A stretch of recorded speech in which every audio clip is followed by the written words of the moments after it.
Day 59. And today, for the first time, we know exactly how he got in. Not approximately, not in general terms. Exactly. A law enforcement source speaking to journalist Ashleigh Banfield on her podcast, Drop Dead Serious, revealed a detail that has been withheld from public reporting since the night of February 1st. The suspect did not break a window. He did not pick a lock. He did not force his way through a door with a crowbar or a kick. He used Nancy Guthrie's flower pots, the flower pots on her back patio, the ones she had tended and arranged and cared for, the small, ordinary, beautiful objects of a woman who took pride in her home and her garden, and the quiet corners of a life she had built over 8 decades. He picked them up, and he used them to prop open the back doors, the screen door and the interior kitchen door, and the back gate. He turned the things she had made beautiful into the tools of his crime. That detail, small as it sounds, ordinary as flower pots are, tells us something profound and disturbing about the person who took Nancy Guthrie. It tells us he had been inside that backyard before the night of the crime. It tells us he knew what was back there. It tells us he had walked that space, observed that patio, noted those flower pots, and stored that information for the night when he would need it. And it tells us that when the moment came, he was calm enough, composed enough, deliberate enough to look around for something to prop the doors open rather than forcing them, rather than making noise, rather than leaving the kind of obvious damage that would have been immediately visible and immediately understood. He chose the quiet option, the invisible option, the option that would not alert a neighbor, would not trigger a response, would not draw any attention to a back patio in the Catalina foothills at 2 a.m. He moved through that backyard like someone who knew exactly where he was going and exactly what he needed, and he used an 84-year-old woman's flower pots to hold open the doors through which he intended to take her. According to a former Pima County SWAT commander, that level of operational calm, that willingness to pause, assess, adapt, and use available resources rather than forcing the situation, is the signature of someone who has done this kind of thing before, or who has spent a very long time thinking through exactly how to do it. Neither possibility is comforting. Day 59. And the picture of how this happened is finally coming into focus, even as the picture of where Nancy is remains as dark and as unanswered as it has been since the beginning. This is Forensic Disconnect, and this is Day 59. Before we go any further, subscribe and hit the notification bell. We are here every single day while this case is active, covering every new detail no matter how small. Because in a case like this, the small details are often the ones that break everything open. The detail that seems insignificant is often the one that a jury later hears and immediately understands. The detail that seems routine is often the one that, in retrospect, reveals who this person is and how they think. Subscribe so you don't miss what comes next, because the details are accumulating, and they are pointing somewhere. Now, let's build the complete picture of what we know on Day 59, starting with the flower pots and working outward through the physical evidence, the DNA picture, the ransom notes, the unpaid Bitcoin wallet, and the question that former FBI agents are now asking publicly. The question that has no comfortable answer. Because when you put all of it together, what emerges is not just a picture of a crime. It is a picture of what happened after the crime. And that picture is the hardest part of this case to look at directly. Let's start at the beginning. Not February 1st. Earlier than that, Nancy Guthrie was born Nancy Long. She grew up, built a life, raised a family, and spent decades in Tucson, Arizona. She worked at the University of Arizona for years.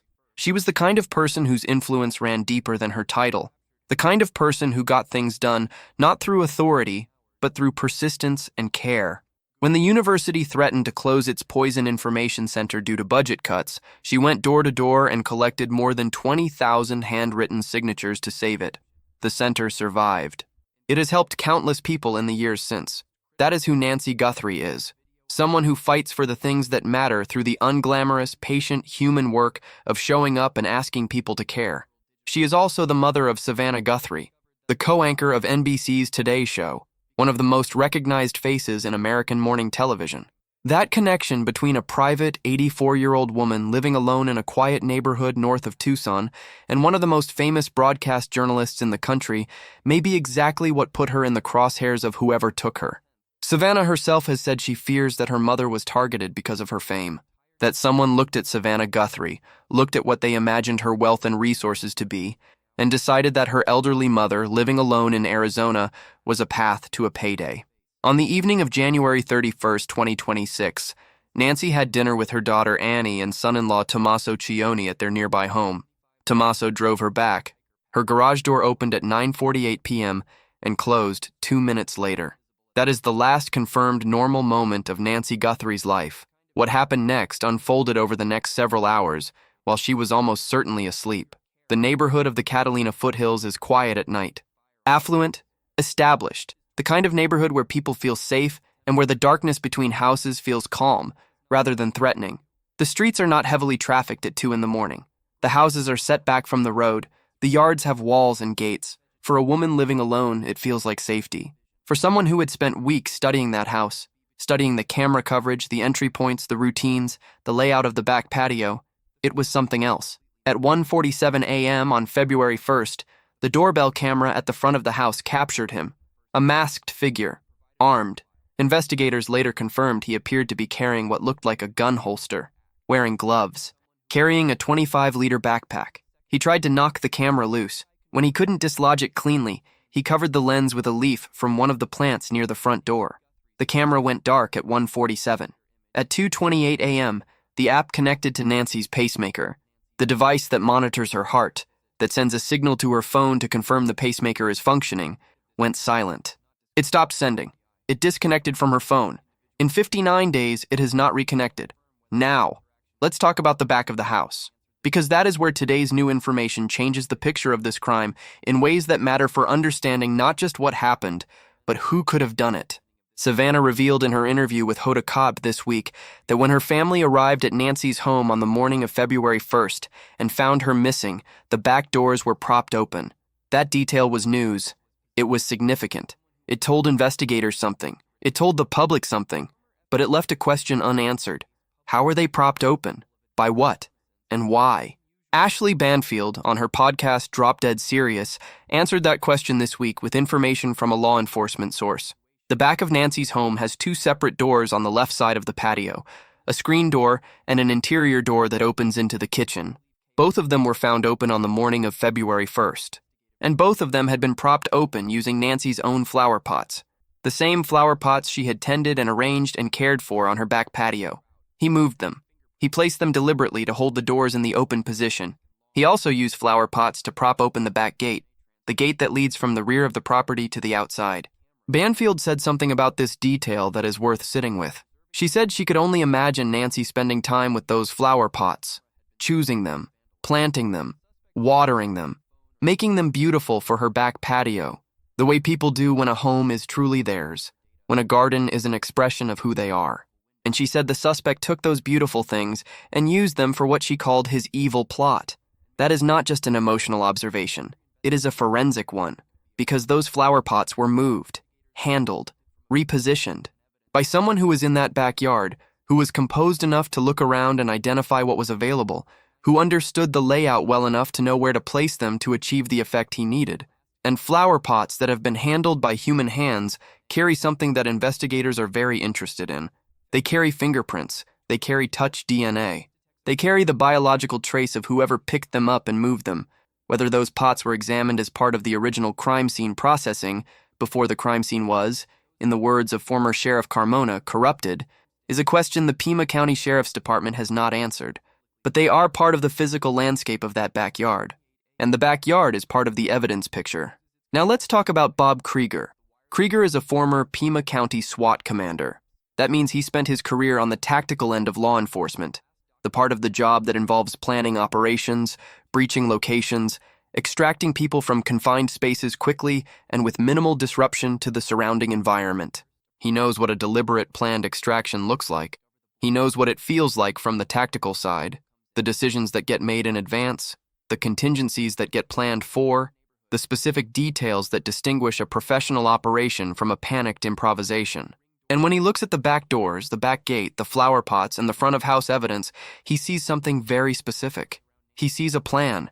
The doors were propped open for speed. Krieger said it directly. For me, it's a quick way in and a quick way out. No fumbling with a door handle while carrying a weight. No pause at a gate while trying to lift a latch with occupied hands. Open doors. Open gate. A clear path from the interior of the house to the exterior of the property. Everything staged in advance for the moment when he would be moving fast and could not afford obstacles. Krieger also offered his reading of how Nancy was physically removed from the house. He believes she was restrained inside, rendered unable to resist or call out, and then carried, not walked.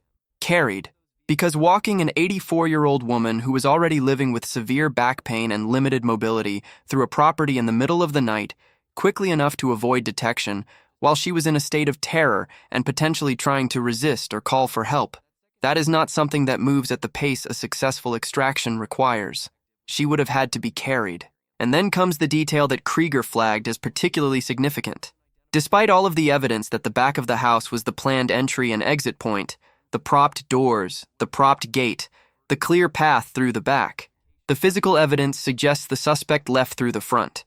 The blood on the front step, the doorbell camera footage at the front of the house, the traces that were found at the front of the property, not the back. Krieger believes the suspect entered through the back, as planned, but something changed. Either a decision was made, or a physical reality forced the issue, and the exit was through the front step where Nancy's blood was found, through the front of the house where the camera had already been disabled. Why? We do not know. Krieger does not know. It is possible that carrying Nancy through the entire interior of the house, from the back entry through the kitchen, through the living spaces, to the front door, was simply the fastest or most practical route given the layout and the terrain. It is possible that something about the back gate or the back path was not as he had planned and he adapted in real time. It is possible that there is a reason for the front exit that only the suspect understands. But here is what the front exit means for the evidence picture. If the suspect entered through the back and exited through the front, he traversed the entire interior of Nancy Guthrie's home. He moved through her kitchen. He moved through her living space. He moved through whatever rooms lie between the back door and the front door of that house, while carrying or restraining an 84-year-old woman. Every surface he touched, every doorway he passed through, every floor he stepped on, every wall his arm may have grazed while carrying her weight. All of those surfaces had the opportunity to collect biological material, touch DNA, transfer DNA. The invisible residue of physical presence that forensic science has become increasingly good at detecting and isolating. That is not nothing. That is potentially everything. Now let's connect that physical picture to the DNA evidence, because the two are inseparable, and together they tell a story about where this investigation may be heading. Pima County Sheriff Chris Nanos confirmed in early March that DNA was collected inside Nancy Guthrie's home. He described it as mixed DNA, genetic material from more than one person, presenting challenges because isolating a single profile from a complex mixture requires additional processing time and more advanced analytical techniques than a clean single-source sample.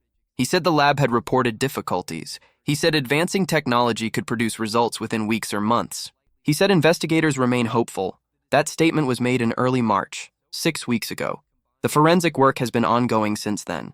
And this week, C.C. Moore, who has solved more than 300 cases using forensic genetic genealogy and who is arguably the most recognized practitioner of that technique in the world, offered her read on where the DNA investigation stands and what could change it. Moore said there is a high likelihood of a second crime scene in this case, and she said finding that second crime scene could be the breakthrough that everything else has been building toward. Her reasoning is direct and unavoidable. If Nancy was taken from her home, which all physical evidence confirms she was taken somewhere. Whoever abducted her did not disappear with her into thin air. He transported her somewhere. He held her somewhere.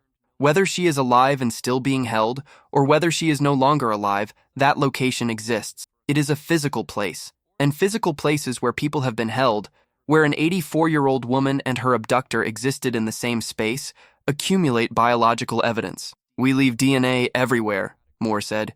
Nancy would have left DNA everywhere she was taken, and the perpetrator would have as well.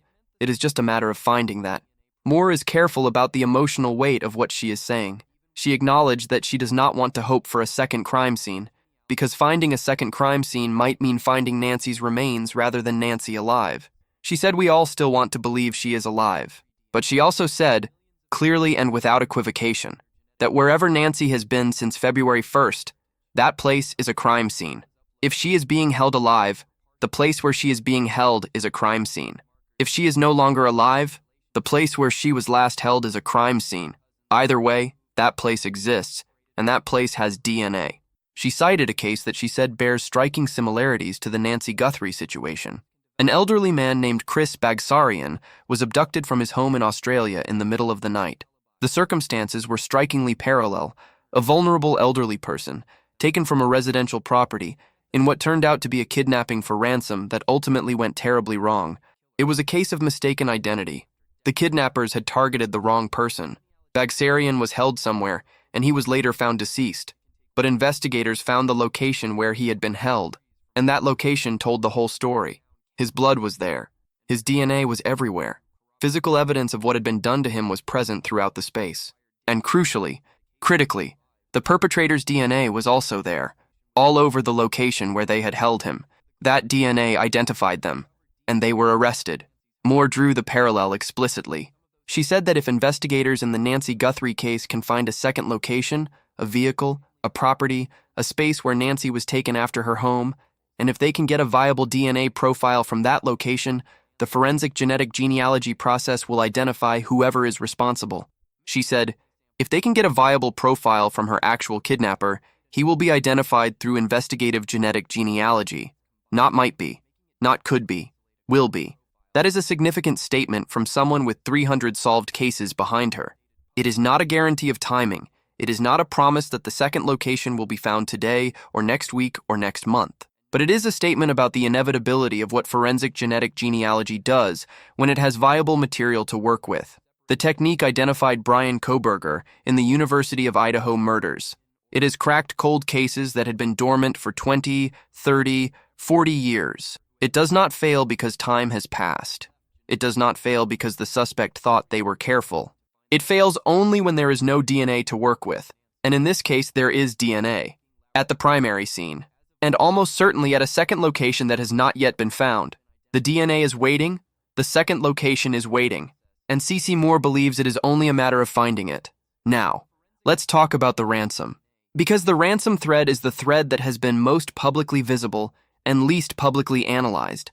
And this week, former FBI agents began asking the question that needs to be asked directly. Why did the Guthrie family never pay?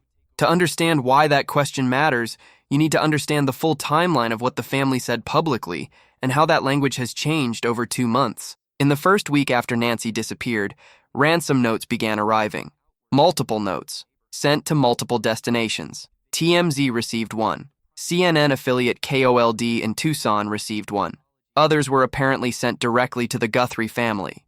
The notes sent to media demanded millions of dollars in Bitcoin, with specific deadlines attached. The note that went to TMZ on February 3rd contained a detail that investigators found significant. It identified a piece of clothing Nancy had been wearing and described damage to an item inside the home that only someone present at the scene could have known. That personalization is part of why Savannah later said she tends to believe the 2 notes sent directly to her family were real. The family responded immediately and publicly. Within days of the notes arriving, Savannah and her siblings Cameron and Annie released a video addressed directly to whoever was holding their mother. The video was raw, desperate, and utterly human. Savannah looked directly into the camera and said, "We received your message and we understand. We beg you now to return our mother to us so that we can celebrate with her. This is very valuable to us, and we will pay. We will pay." Those 3 words were heard by millions of people. They were heard by whoever sent the notes. They were a signal. We are ready to negotiate. We are ready to give you what you are asking for. Just tell us she is alive and tell us how to do this. And the Bitcoin wallet sat empty. The first deadline passed on February 9th. The family made no payment. The wallet received no payment. A second deadline was referenced in the notes, and it passed as well. Still empty. And in the weeks that followed, something in the family's public language began, gradually, carefully, almost imperceptibly, to shift. Megyn Kelly noticed it. She brought it to the attention of former FBI special agents James Hamilton and Maureen O'Connell on her show on March 28th. She quoted the family's own words back to them. "Return our mother to us so we can celebrate with her." And she said, "Many of us sat and said, that sounds like they believe Nancy is no longer alive. That the word celebrate, the specific phrasing celebrate with her, sounds less like a family expecting to bring their mother home and more like a family preparing to mark her life after she is gone. A celebration of life." not a homecoming. Then the family's February statement. We want to celebrate her beautiful and courageous life, but we cannot do that until she is brought to her final place of rest. Her final place of rest, not returned to us, not home. Her final place of rest. Then Savannah in March.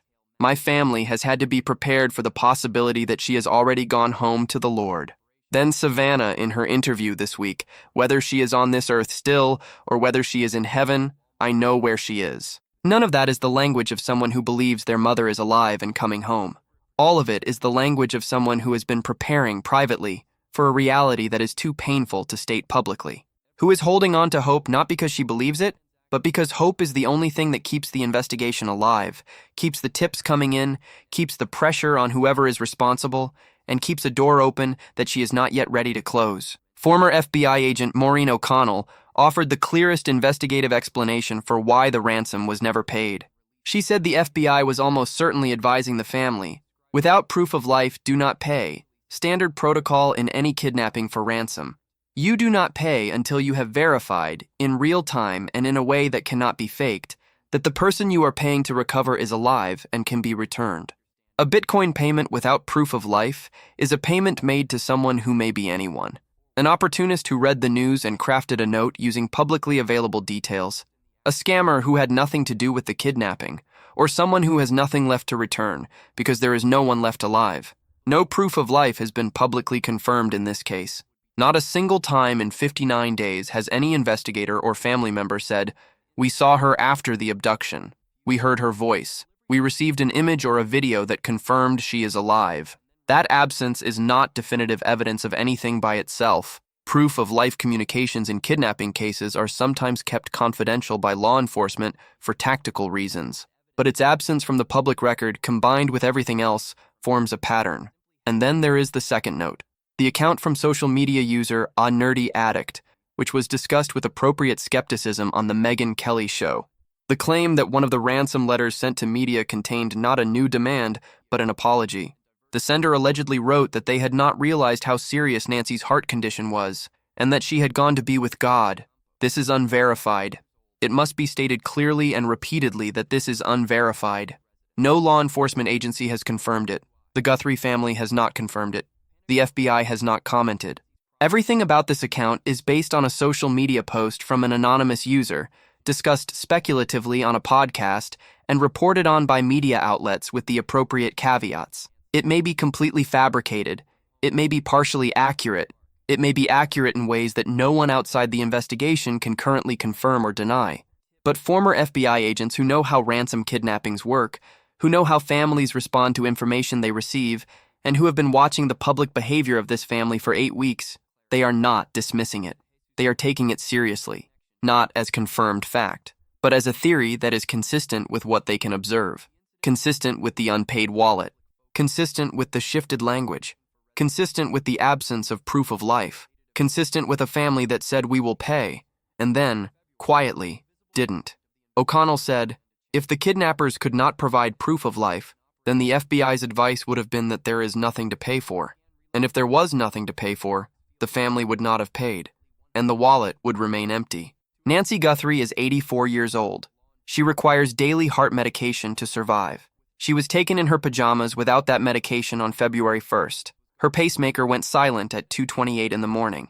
If she was held somewhere, in a vehicle, in a building, in a room, without her medication for the days that followed, the medical outcome of that situation was not uncertain. It was predictable. An 84-year-old woman with a serious heart condition, without her medication, under the physical and psychological stress of a violent abduction, in an unknown environment. The medical picture of that situation is not ambiguous. This is the darkest corner of this case, and it is the corner that the former FBI agents and the family's own language have been pointing toward for weeks. Not definitively, not without the possibility that everything is wrong and Nancy is alive somewhere, being cared for, waiting to be found. That possibility exists. The investigation remains open because that possibility exists and because the evidence demands it remain open. But the picture that is forming from all of the available information, the propped flower pots, the traversed interior, the mixed DNA, the empty Bitcoin wallet, the shifted language, the unverified second note, is a picture that deserves to be looked at honestly. Nancy Grace looked at it honestly this week. She appeared on the Hangout with Sean Hannity podcast and said what she sees. She said she wants the people responsible for this to get the death penalty. She said Arizona is one of 27 states that authorize it. She said there is no other choice for what was done to this woman. She described Nancy as a poor little person who could barely walk to her mailbox on a good day, bent over, frail, dependent, and she said that someone got this little person out of her bed in the middle of the night, in her pajamas with no shoes, and took her out of her house. And then she said something that sits at the center of where this case is. She said she is still holding out a thin hope that somehow, somewhere, Nancy could be alive. A thin hope. Not gone entirely, but thin. In the mouth of Nancy Grace, who has covered crime for decades, who has seen the worst of what human beings do to each other, who does not traffic in thin hopes, that description of where she places her optimism is itself a kind of verdict. She also said, if she is not, the hounds of hell will chase those kidnappers until they are caught. That is not just rhetoric. That is a statement about what forensic genetic genealogy does, what the second crime scene will eventually reveal, what Cece Moore has spent her career proving is possible. The hounds of hell in this case are the genetic databases, the genealogy trees, the patient, methodical, inexorable process of building a family tree from a partial DNA match and narrowing it down, generation by generation, individual by individual, until only one person fits. Brian Kohberger thought he was careful. He is in prison awaiting trial. The Golden State Killer thought 4 decades of silence meant safety. He died in prison. Whoever took Nancy Guthrie left DNA at her house. He handled her flower pots. He moved through her kitchen. He carried her through her home. He left something of himself in that house and possibly at wherever she was taken next. And that something, however partial, however mixed, however challenging to isolate, is in a laboratory right now being processed by people who have cracked harder problems than this one. The investigation continues. The task force is still active. The FBI is still engaged. The forensic genetic genealogy is still being worked. The tips are still being processed. Over 40,000 tips since February, with thousands more arriving in the wake of Savannah's interview. The 3 key dates, January 11th, January 24th, February 1st, continue to be the focus of surveillance footage requests from the neighborhood. And on April 6th, when Savannah Guthrie returns to the Today Show for the first time since January 30th, tens of millions of Americans will be reminded again that Nancy is still missing, that someone out there knows something, that the person who did this is still out there, still afraid, still waiting for the moment when everything catches up with them. That moment is coming. It may come through the DNA. It may come through the second crime scene. It may come through a tip from someone in Tucson who has been sitting on a detail they thought was too small to matter. It may come in a way that no one has predicted yet, but it is coming. Cece Moore is certain of it. Nancy Grace is certain of it. And the 40,000 people who have already called the FBI tip line are certain enough of it to have picked up the phone.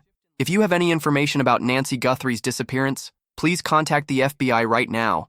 The number is 1-800-CALL-FBI.